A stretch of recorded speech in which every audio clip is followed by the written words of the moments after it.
নমস্কার, আমি আশালতা। আজকে আমি আপনাদের ঘেবর বানিয়ে দেখাবো। দুর্দান্ত একটা রেসিপি, অকেশনে আপনারা এটা বানাতে পারেন। তো তার জন্য প্রথমে আমি ঘি নিয়ে নিচ্ছি 3 চামচের মতো।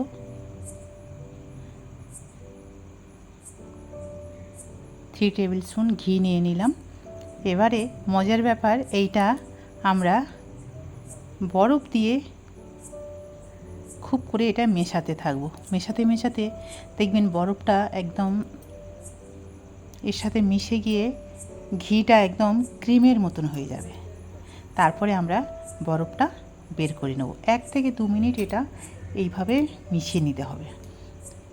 বরফ বের করে নেওয়ার পরে আবার কিছুক্ষণ মেশাবো। এটা যত ভালো করে মেশাবো তত ভালো এই রেসিপিটা হবে। খেতে খুব মুচমুচে লাগবে, খুব ভালো লাগবে।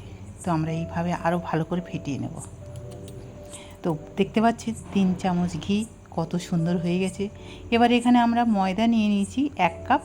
অল্প অল্প করে মেশাতে থাকবো, একসাথে পুরোটা দেব না, অল্প একটু দিলাম। আর এখানে 1/4 কাপের মতন আমি দুধ নিয়েছি। দুধটা কিন্তু একদম ঠান্ডা হবে, একদম ফ্রিজে রাখা দুধ নিয়ে এটা মেশাতে হবে। অল্প অল্প করে মেশাবো, আবার একটু মেশাবো, দেবো, আর এইভাবে মেশাবো। আবার দিয়ে দেবো ময়দা, আবার দিয়ে দেবো দুধ। দুধটা শেষ হয়ে গেলে তারপর আমরা জল ব্যবহার করব। পুরো ময়দাটা দিয়ে দিলাম, দিয়ে এটা খুব ভালো করে ফেটাতে হবে।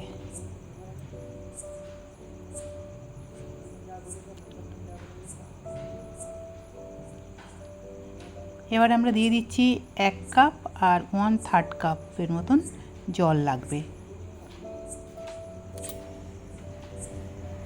তো এটা একটু একটু করে দেবো আর মেশাতে থাকবো আমরা মিশিয়ে। এবার আমরা এখানে দিয়ে দিচ্ছি বেসন, দিয়ে দিচ্ছি 1 চামচ। এটা আপনারা দিতে পারেন, না দিলেও চলবে। এটা প্রথম প্রথম করলে শুধু ময়দা দিয়ে করতে পারেন। এবার আমরা জল দিয়ে খুব ভালো করে মিশিয়ে এটা একদম ফেটিয়ে নেব, পাতলা করব।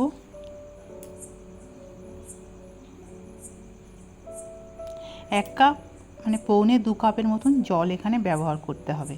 এবার এটা ভালো করে ছেঁকে নেব।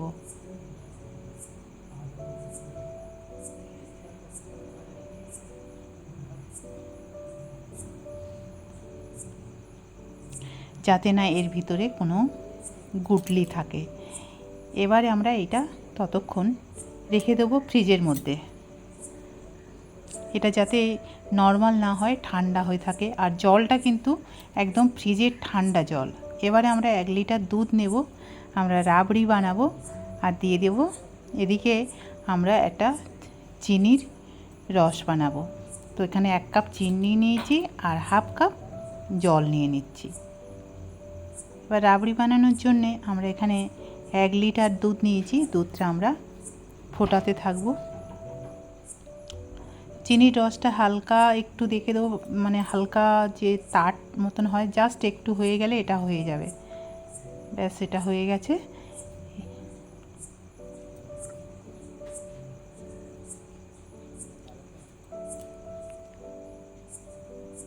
এবার আমি একটু দিয়ে দিচ্ছি কেশর, দিয়ে দিচ্ছি স্যাফরন,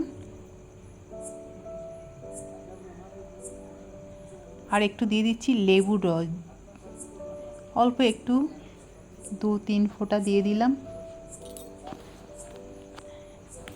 দিয়ে দিলে এটা কি হবে, চিনিটা জমে যাবে না।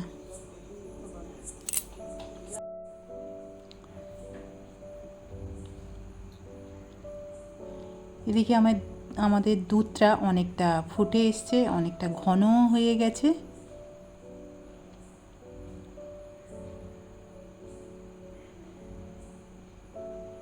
এবার আমি এখানে দিয়ে দিচ্ছি মিল্ক পাউডার 3 চামচের মতন দিয়ে দিলাম, 3 টেবিল স্পুন দিয়ে দিলাম।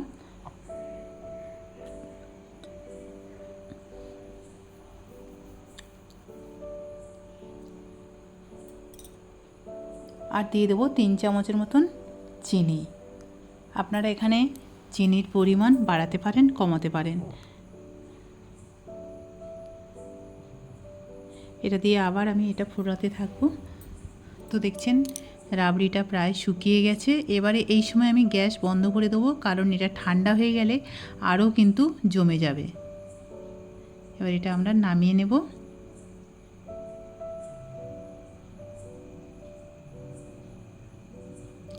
এবার এখানে একটা জায়গায়, একটু ডিপ জায়গায় একটু রিফাইন তেল দিলাম, আর এখানে নিয়ে নিচ্ছি বরফ ঠান্ডা জল। আর এই যে ব্যাটারটা করে রেখেছিলাম ফ্রিজে, এটা বের করে এই বরফের মধ্যে বসিয়ে রাখতে হবে, একদম নর্মাল হওয়া যাবে না। আর এই যে তেল গরম হবে, মিডিয়াম টু হাই ফ্লেমে এটা রাখতে হবে। তেল গরম হয়ে গেলে একদম বুঁদ বুঁদ মানে খুব ফোটা ফোটা করে এইটা দিতে হবে। দেওয়ার পরে দেখবেন এইভাবে যখন হয়ে যাবে এরকমই হবে। এটা আপনারা আরও মোটা করতে পারেন। তো এইভাবে আমি সব করে নেব, বাকিগুলোও করে নেব। খুব অল্প অল্প করে দিতে হবে, একবারে বেশি দেওয়া যাবে না, একটু একটু ফোঁটা ফোঁটা করে দিতে হবে।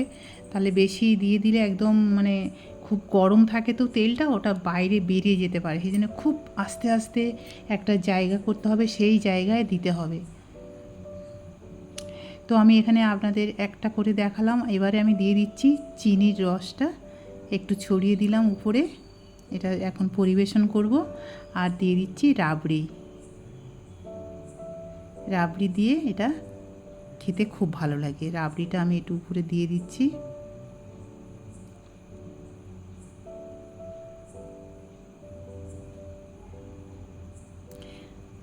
তো এইভাবে আপনাদের বাড়িতে কোনো গেস্ট আসলে, কোনো অকেশানে আপনারা এই রেসিপিটা করতে পারেন। আশা করছি খুব ভালো লাগবে। একটু আলাদা ধরনের রেসিপি। এবার দিয়ে দেবো কিছু নাটস দিয়ে দেবো।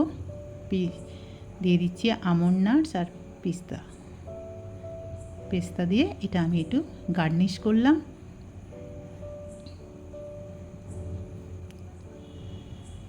আর একটু গোলাপও ছড়িয়ে দিচ্ছি দেখতে ভালো হওয়ার জন্যে। তো কেমন লেগেছে এই রেসিপিটা আপনাদের অবশ্যই কমেন্ট করে জানাবেন। আমার এই রেসিপিটা যদি আপনাদের ভালো লাগে তাহলে লাইক করবেন, শেয়ার করবেন, সাবস্ক্রাইব করবেন, আর আমার বেল আইকনে ক্লিক করবেন। তাহলে নতুন নতুন ভিডিওর সাথে আপনারা আপডেট থাকতে পারবেন। নমস্কার।